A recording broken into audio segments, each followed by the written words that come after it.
Assalamualaikum warahmatullahi wabarakatuh. Bismillahirrahmanirrahim. Nahmaduhu wa nusalli wa nusallim ala rasulihil karim, amma ba'd.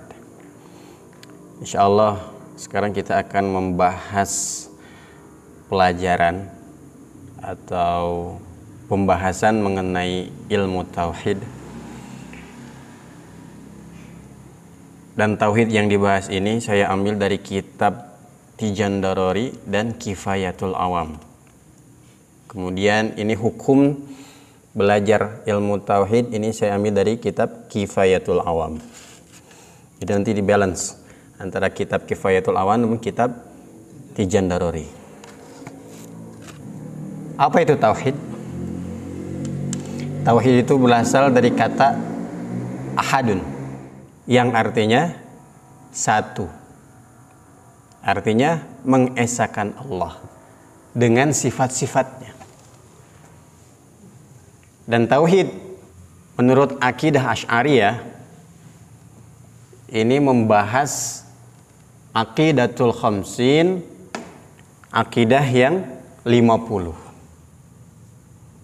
Kita akan bahas nanti satu persatu apa saja akidah 50 itu.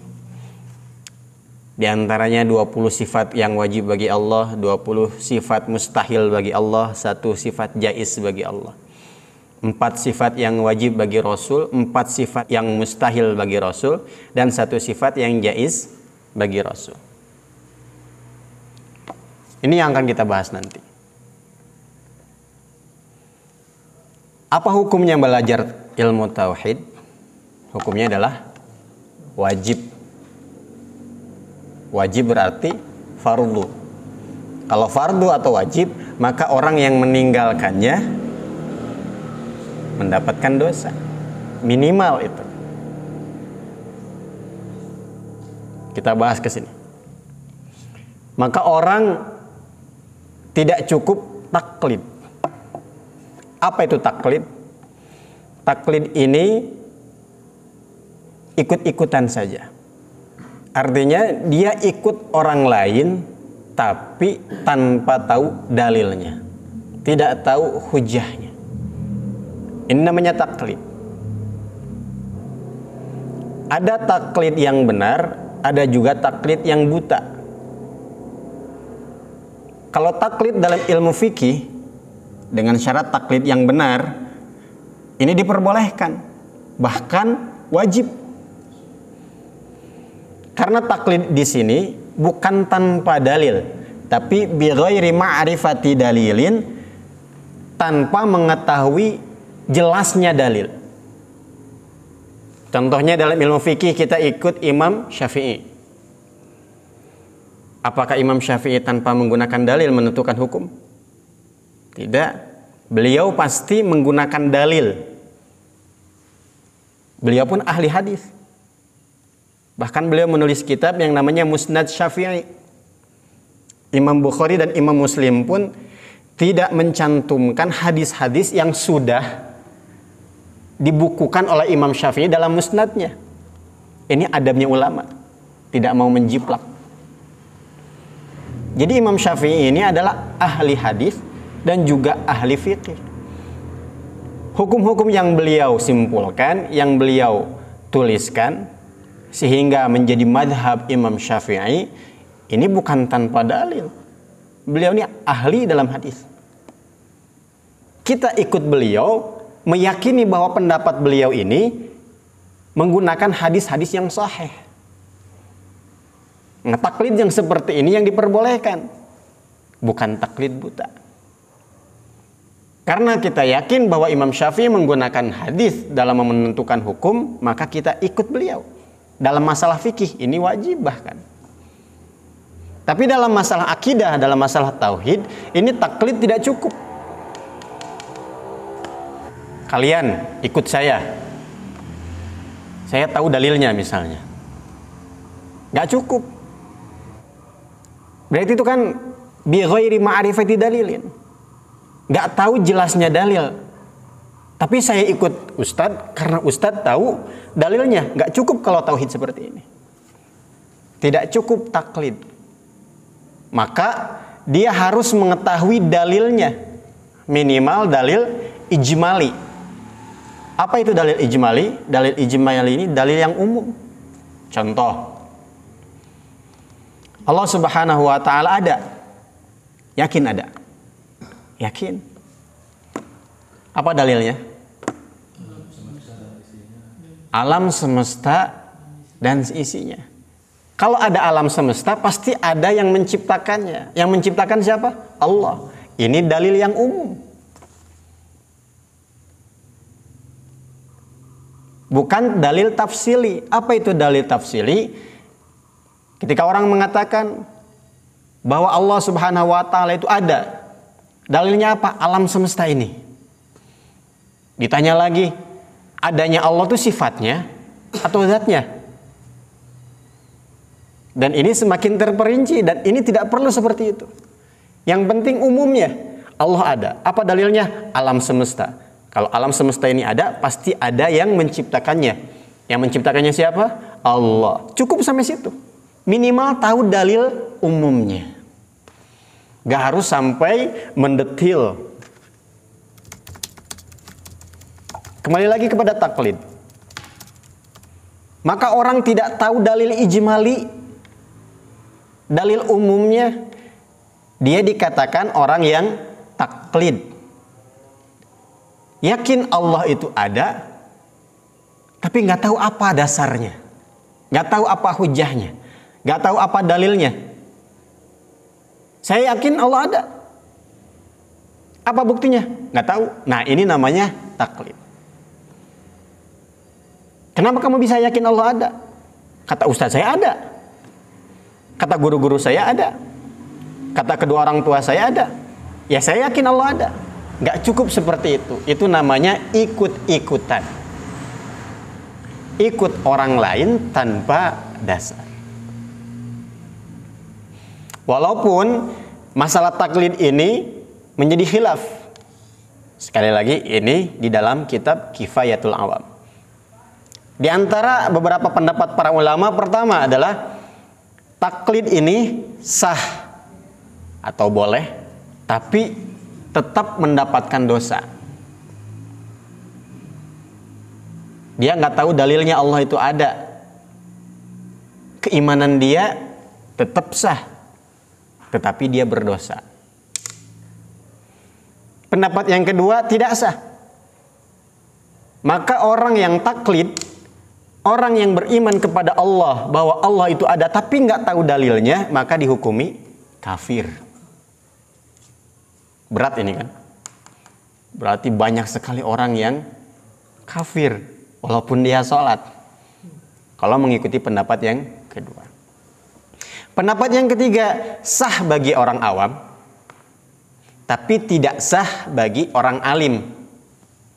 Orang akalnya masih berfungsi, dia masih ikut mengaji, ada kesempatan untuk mengaji, kitabnya juga punya.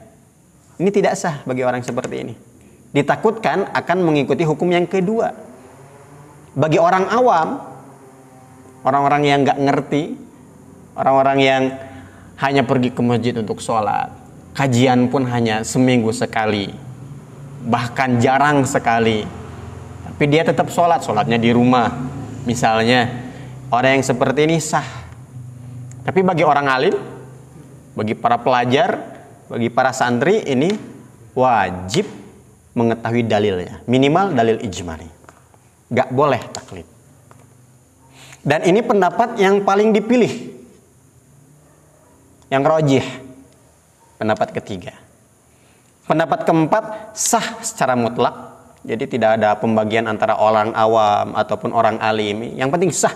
Mau taklid atau enggak taklid, tetap imannya akan diterima oleh Allah Subhanahu wa ta'ala. Mau dia awam maupun orang alim, tetap walaupun dia taklid, tetap sah imannya. Ini yang keempat. Yang kelima, haram. Berarti dia selama hidupnya terus menanggung dosa. Maka bagi kita pilih yang mana? Walaupun pendapat yang paling rajih adalah nomor 3 ini, bahkan ada pendapat yang keempat sah secara mutlak, tapi kita menghindari dari dosa. apalagi menghindari dari hukum kafir. Maka untuk itu lebih baik kita belajar. Nggak susah kok. Kitab Tijan Darori itu tipis. Nggak seperti ilmu fikih, kitabnya tebal-tebal. Untuk mengetahui Aqidatul Khamsin atau 50 akidah ini tidak perlu waktu lama. Kemudian ada satu pendapat dalam kitab Kifayatul Awam juga bahwa wudunya orang yang taklid ini tidak sah. Ngeri nggak?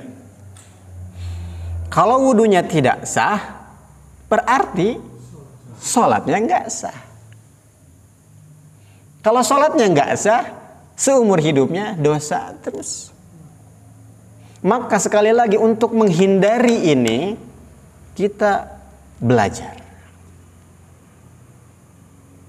Ketika kita belajar, sifat pertama, sifat kedua, sifat ketiga, tambah lama tambah pusing. Jangan mengeluh. Karena kewajiban kita ini adalah belajarnya. Adapun faham, Allah yang memberikan kefahaman. Kita sudah berusaha belajar, kemudian tetap tidak faham-faham. Nanti di akhirat, kita bisa memberikan saksi, ya Allah saya sudah belajar, tapi memang otak saya nggak mampu. Sehingga ini akan menjadikan dalil, akan dimaafkan oleh Allah Subhanahu wa Ta'ala. Ya, yang penting belajarnya bukan fahamnya. Maka di sini ada celaan ulama. Ulama ini mencela kepada orang-orang yang melulu belajar fikih. Kenapa kamu belajar fikih? Supaya sholatnya betul, supaya wudhunya betul, istinjanya betul, supaya puasanya sah, sholatnya sah. Tapi dia tidak mau belajar tauhid. Seakan-akan fikih segalanya, padahal mengetahui Allah, mengenal Allah lebih dalam lagi dengan mengetahui sifat-sifat Allah ini pun penting. Makanya ulama ini mencela orang-orang yang terus-terusan sibuk belajar fikih, tapi belajar tauhid tidak mau karena pusing mungkin. Maka sekali lagi kita tekadkan pada hari ini, pada malam ini, kita akan belajar tauhid sampai bisa.